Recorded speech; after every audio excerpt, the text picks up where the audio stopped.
নমস্কাৰ বন্ধুসকল, মই আপোনালোক সকলোকে মোৰ চেনেললৈ স্বাগতম জনাইছোঁ। বন্ধুসকল, মোৰ নাম গোবিন্দ ৰাজ কোঁৱৰ, মই এষ্ট্ৰ বাস্তু এক্সপাৰ্ট নিউমেৰলজিষ্ট।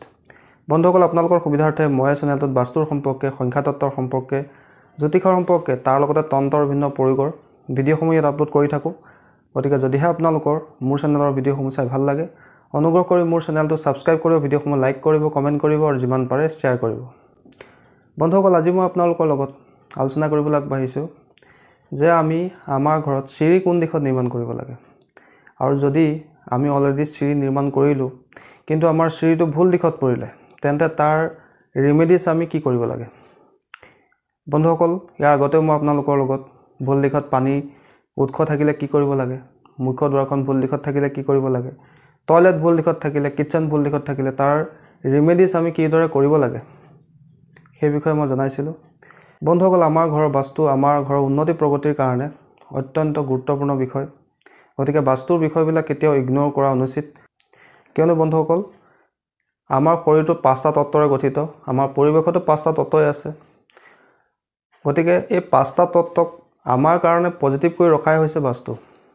আৰু যদি কেনেবাকৈ সেই 5টা তত্ত্ব আমাৰ ঘৰত নিগেটিভ অৱস্থাত আছে, তেন্তে আমাৰ ঘৰত নিগেটিভ এনাৰ্জি উৎপন্ন হ'ব, যাৰ কাৰণে আমাৰ শাৰীৰিক সমস্যা, আৰ্থিক সমস্যা, কেৰিয়াৰৰ সমস্যা, যিকোনো ধৰণৰ সমস্যা আমাক আমনি কৰিব পাৰে। গতিকে বন্ধুসকল, আমি চিৰি নিৰ্মাণ কৰোঁতো বাস্তুৰ নিয়মসমূহ ফ'ল' কৰিব লাগে।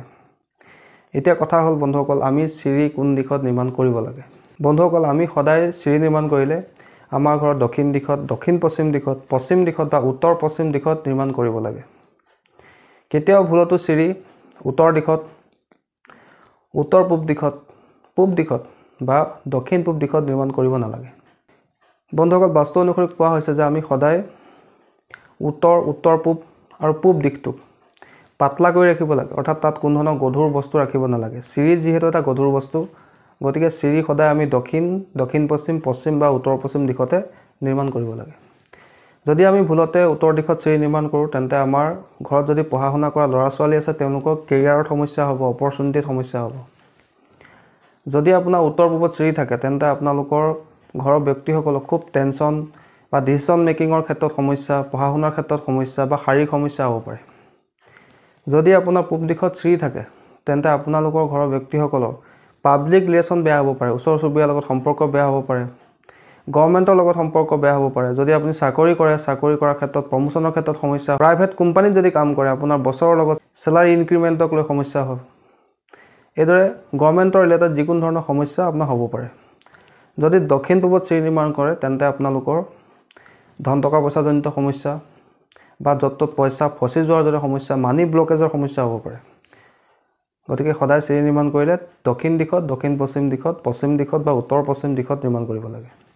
দক্ষিণমুখী ঘৰত সদায় চিৰি দক্ষিণ পশ্চিম দিশত, পশ্চিমমুখী ঘৰত দক্ষিণ পশ্চিম বা উত্তৰ পশ্চিম, অৰ্থাৎ ছাউথ ৱেষ্ট বা নৰ্থ ৱেষ্ট, এই দুইটা দিশতে চিৰি নিৰ্মাণ কৰিব পাৰে। উত্তৰমুখী ঘৰত সদায় চিৰি উত্তৰ পশ্চিম, অৰ্থাৎ বায়ুকোণত নিৰ্মাণ কৰিব লাগে। আৰু পূবমুখী ঘৰত সদায় চিৰি নিৰ্মাণ কৰিলে দক্ষিণ পূবৰ ফালে নিৰ্মাণ কৰিব পাৰে। অৱশ্যে দক্ষিণ পূবত চিৰি নিৰ্মাণ কৰিলে এণ্টি ক্লককৈ নিৰ্মাণ কৰিব লাগে, অৰ্থাৎ ঘড়ী কাটাৰ বিপৰীতে আমি চিৰি নিৰ্মাণ কৰিব লাগে যদি দক্ষিণ পূবত আমি চিৰি নিৰ্মাণ কৰোঁ।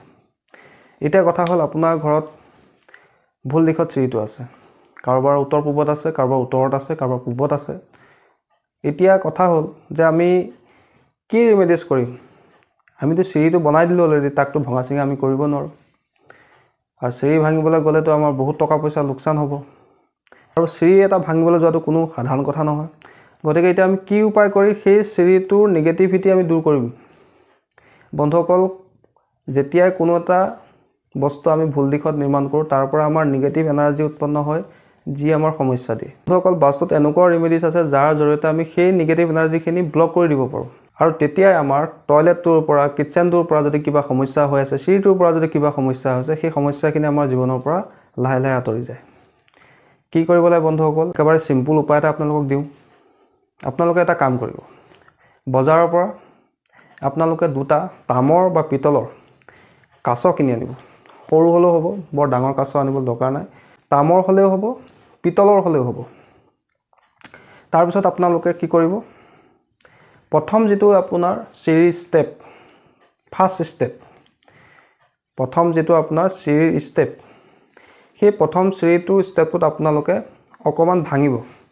ভাঙি পেলাই আপোনালোকে দুইটা কাছ মুখামুখিকৈ সেই চিৰিটোত পুতি দিব অৰ্থাৎ আপোনালোকে চিৰিটো অকমান ভাঙি ল'ব মাজতে যাতে কাছগিটা আমি সুমাব পাৰোঁ তাৰ পিছত দুইটা কাছ আপোনালোকে মুখামুখিকৈ তামৰ হলেও হ'ব পিতলৰ হলেও হ'ব মুখামুখিকৈ আপোনালোকে সেই স্থানত ৰাখি দিব আৰু তাৰ ওপৰত আপোনালোকে আকৌ প্লাষ্টাৰ কৰি দিব বা ঢালাই কৰি দিব আৰু যেতিয়া আপোনালোকে সেই কাছগিটা ৰাখিব সেই সময়ত আপোনালোকে ভগৱান বিষ্ণুৰ ধ্যান কৰি ধূপ এডাল জ্বলাই আপোনালোকে ক'ব যে হে কুৰ্ম দেৱতা তুমি যেনেকৈ সমুদ্ৰ মন্থনত মন্দাৰ পৰ্বতৰ ভাৰ নিজৰ গাত বহন কৰিছিলা ঠিক তেনেকৈ এই চিৰিৰ ভাৰ যাতে তুমি বহন কৰা এদৰে কৈ আপোনালোকে সেই স্থানটোত আকৌ পুনৰ ঢালাই কৰি সমান কৰি দিব বস আপোনালোকে কিমানটো উপায় কৰিলে হ'ল এই উপায় কৰাৰ লগে লগে আপোনালোকৰ সেই চিৰিৰ যিখিনি নিগেটিভিটি আছে সেইখিনি লাহে লাহে নাইকিয়া হৈ যাব বন্ধুসকল তাৰ উপৰি আৰু এটা উপায় আছে যে আপোনালোকে চিৰিত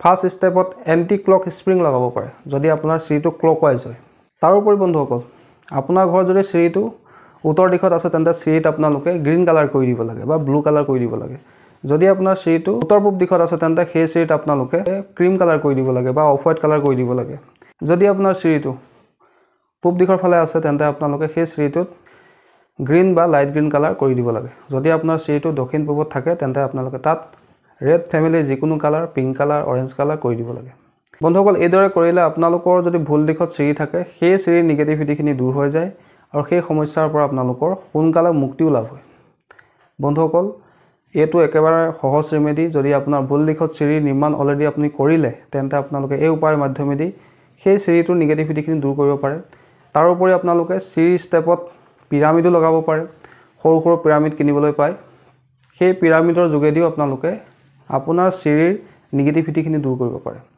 বন্ধুসকল আশা কৰিছোঁ আজি আপোনালোকৰ ভুল দিশত চিৰি থাকিলে আমি কি উপায় কৰিব লাগে কি উপায়ৰ মাধ্যমেদি আমি ভুল দিশত থকা চিৰিৰ নিগেটিভিটিখিনি দূৰ কৰিব পাৰোঁ সেই বিষয়ে আপোনালোকে গম পালে আশা কৰিছোঁ আজি আপোনালোকৰ এই বিষয়টো সম্পৰ্কে জানি ভাল লাগিলে আশা কৰিছোঁ আপোনালোকৰ ভিডিঅ'টো ভাল লাগিলে যদি ভাল লাগিলে অনুগ্ৰহ কৰি ভিডিঅ'টো লাইক কৰি দিব কমেণ্ট কৰিব আৰু মোৰ চেনেলটো সাবস্ক্ৰাইব কৰিব ধন্যবাদ